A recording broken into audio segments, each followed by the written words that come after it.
या तो संघर्ष करो, बदलाव लाओ, आगे बढ़ो, या फिर रास्ते से हट जाओ। कि जब तुम $1000 के लिए झूठ बोल सकते हो, बेईमानी कर सकते हो, तो $50,000 तो तुम्हारे लिए बहुत बड़ी बात। Honest is the best policy, that is right. जिस दिन मन रूपी नदी में ईमानदारी नाम का प्रवाह खत्म हो जाता है, उस दिन से बेईमानी नाम के कीड़े पड़ना शुरू हो जाते हैं। कि जिस दिन अपन ने झूठ बोलना बंद कर दिया, उस दिन चाहते हुए भी और ना चाहते हुए भी अपन बेईमानी नहीं कर सकते।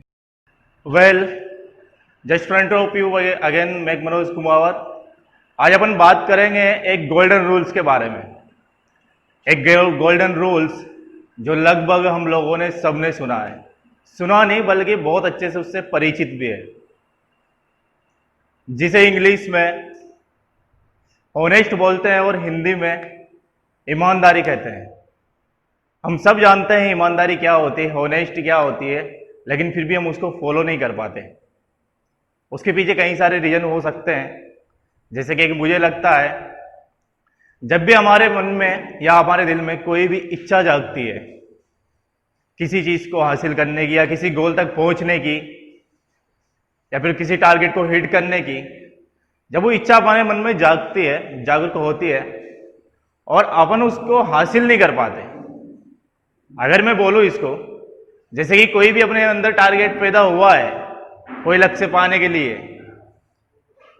कोई भी वस्तु को पाने के लिए कोई इच्छा पैदा होती है, और उस चीज को पाने के लिए अगर अपने पास संघर्ष नहीं है, संघर्ष करने की काबिलियत नहीं है, तो मौका ढूंढते फिर बेईमानी करने का, मतलब कि ईमानदारी को खोने का। और जैसे ही मौका मिलता है हम वो बाजी मार लेते हैं। एम आई राइट? लेकिन यहां पर कुदरत का एक रूल है। कुदरत अपन से कहती है या तो संघर्ष करो, बदलाव लाओ, आगे बढ़ो, या फिर रास्ते से हट जाओ। अपन ने सबने सुना है और कई बार पढ़ा भी है कि जो कुदरत के अनुकूल नहीं रहता, या फिर मैं बोलूं कि जो वक्त के साथ नहीं बदलता, वो वक्त के साथ खत्म हो जाता है। वास्तव में ये सच है। कई सारी पीढ़ियां या फिर कई सारी जो प्रजातियां थी वो आपने देखा होगा पहले थी, लेकिन आज नहीं है। मुझे यहां पर ईमानदारी से लेकर एक किस्सा याद आ रहा है। किस्सा कुछ इस तरीके से था कि एक बिजनेस ओनर थे जिनका एक प्रोडक्ट स्टोरेज था। सब कुछ अच्छा चल रहा था। प्रोडक्ट स्टोरेज में से पता चलता है उनको कि प्रोडक्ट स्टोरेज में से करीबन $50,000 के प्रोडक्ट चोरी हो चुके हैं। जाहिर है वहां पर 2 चौकीदार थे। 2 चौकीदारों की मौजूदगी में अगर प्रोडक्ट गायब हुए हैं तो किसी एक की ही करामात है। बिजनेसमैन सोचता है कि अगर मैं दोनों के ऊपर इंक्वायरी करता हूं, दोनों के ऊपर कोई एक्शन लेता हूं, तो वो भी फंस जाएगा जो निर्दोष है। वो इस चीज को वहीं पे दफन कर देता है, शांत कर देता है, और उन दोनों को बुलाया जाता है। दोनों चौकीदार को बुलाया जाता है। दोनों से बोला जाता है कि अपन को अपनी कंपनी में प्रोडक्ट के लिए कुछ उच्चतम गुणवत्ता वाली मिट्टी चाहिए, जो करीबन यहां से 500 किलोमीटर दूर एक खदान है, उसमें मिलेगी।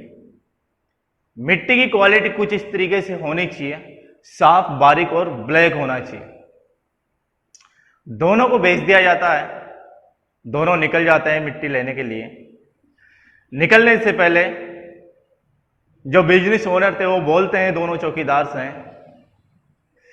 कि जो जल्दी और एकदम साफ सुथरी मिट्टी लेके आएंगे उनको करीबन $1,000 का बाउंस चेक भी मिलेगा, मतलब कि इनाम।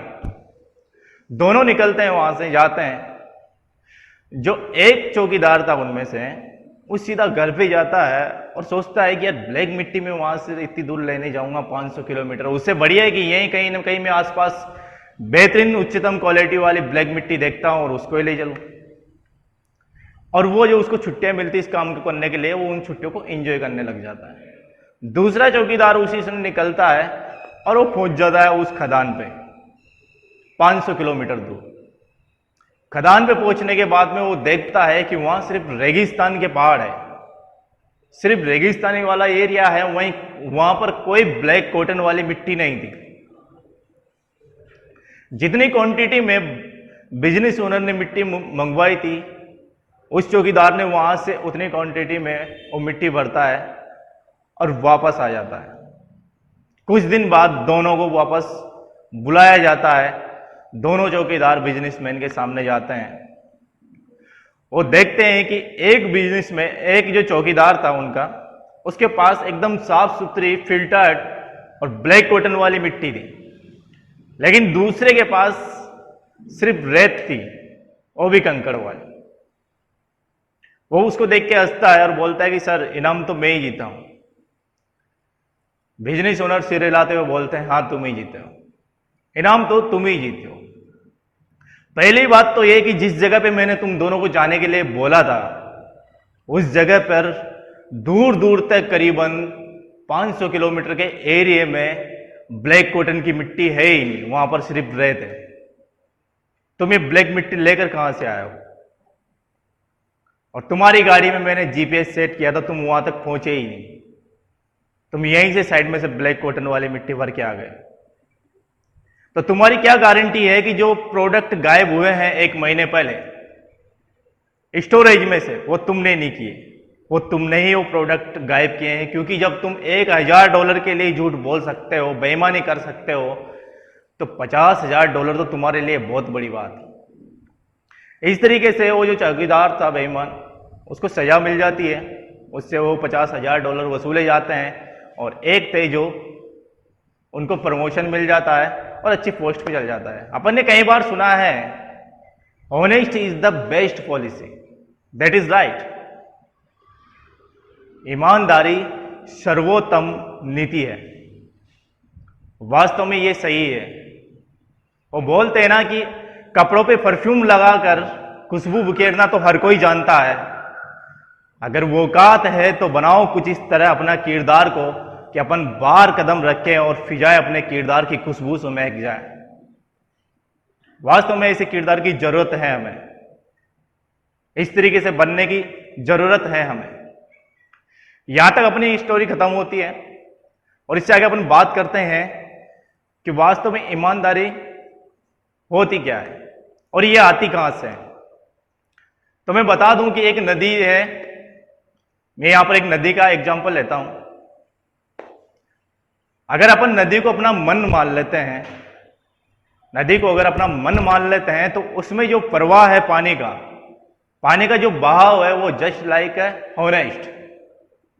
नदी अपने मन की तरह है और उसमें वो जो प्रवाह है वो अपनी ईमानदारी की तरह है। और जो उसमें कीड़े पड़ जाते हैं पानी के रुकने के बाद, वो एक बेईमानी है। जिस दिन मन रूपी नदी में ईमानदारी नाम का प्रवाह खत्म हो जाता है, उस दिन से बेईमानी नाम की कीड़े पड़ना शुरू हो जाते हैं। इसलिए अपनी रगों में, अपने ब्लड में ईमानदारी को बहने दो, इसके प्रवाह को खत्म मत करो। यहां पर मुझे एक किस्सा याद आता है जो लगभग हर बच्चे के साथ घटित हुआ होगा, नहीं हुआ होगा तो किसी किसी के साथ हुआ होगा। वास्तव में होता क्या था, जब अपन छोटे थे तब मम्मी कुछ सामान लाने के लिए अपन को पैसे दिया करती थी। पैसे देकर वो दुकान पे भेज दिया करती थी। जाने के बाद में होता यूं था कि कोई भी चीज की अपन को लालसा होती थी, उसके लिए जब पैसे नहीं होते थे तो अपन प्लान बनाते थे कि काश ये जो 10 रुपए दिए मम्मी ने कुछ लाने के लिए, इनमें से 2-3 रुपए बचा लिए जाए और अपनी जरूरतें पूरी हो सकती हैं। और भी सिर्फ एक झूठ बोल के अपन जाते थे, 10 रुपए की जगह 8 रुपए की वस्तुएं लाते थे और आके बोलते थे कि 10 का इतना ही आया है। बस सिर्फ एक झूठ बोलना पड़ा और अपने पास 2 रुपए बच गए और आराम से अपनी जरूरतें पूरी हो गई। मैं बोलना क्या चाह रहा हूं इस किस्से के पीछे, मैं ये सीधा सीधा ये बोलना चाह रहा हूं कि जिस दिन अपन ने झूठ बोलना बंद कर दिया, उस दिन चाहते हुए भी और ना चाहते हुए भी अपन बेईमानी नहीं कर सकते। इस प्रैक्टिकल को एक बार लाइफ में उतार के देखो, इस पर प्रैक्टिस करके देखो, हो सकता है ये कामयाब हो जाए। क्योंकि बहुत सारों की फितरत में आ जाती है ये चीज, बहुत सारों की इस तरीके से फितरत में आ जाती है कि कई बार वो सोचते हैं कि यार नहीं, बेईमानी नहीं करनी चाहिए, ईमानदारी पे टिके रहो, बेईमानी नहीं करनी चाहिए, लेकिन फिर भी उनसे हो जाती है क्योंकि आदत बन गई ना, वो आदत बन चुकी है उनकी। तो मैं बोलना चाह रहा हूं कि जो इसकी मूलभूत इकाई है, जो इसकी जड़ है बेईमानी की, वो झूठ है। झूठ बेईमानी का बीज है जो बड़ा होके बेईमानी बनता है। आप अगर विचार करें तो अगर अपन ने झूठ ही नहीं बोला हो तो अपन बेईमानी नहीं कर सकते, क्योंकि उस पौधे की शुरुआत हुई ही नहीं।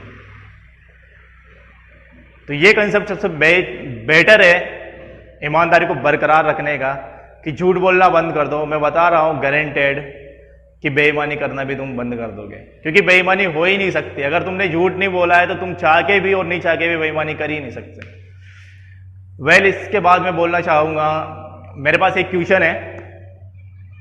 जो भी इस वीडियो को देखता है, मैं उनसे एक क्वेश्चन कर रहा हूं। हो सके तो कमेंट बॉक्स में जाके उसका जवाब देना, मुझे बहुत अच्छा लगेगा। मैं जानना चाहता हूं कि उजाला और अंधेरा दो चीजें होती है, तो अंधेरा है क्या? वास्तव में अंधेरा क्या है, इसका क्या सोर्स है? इंटेलिजेंट लोग जरूर रिप्लाई दे इसका। एंड जो भी हमारा अगला वीडियो आने वाला है उसके लिए कोई टॉपिक सजेशन करे, या फिर किसी भी प्रॉब्लम का अगर सोल्यूशन जानना है तो उसका आप कमेंट बॉक्स में जाके कमेंट कर सकते हैं। सजेशन जरूर मिलेगा उसका। Well, thank you so much. Thanks a lot.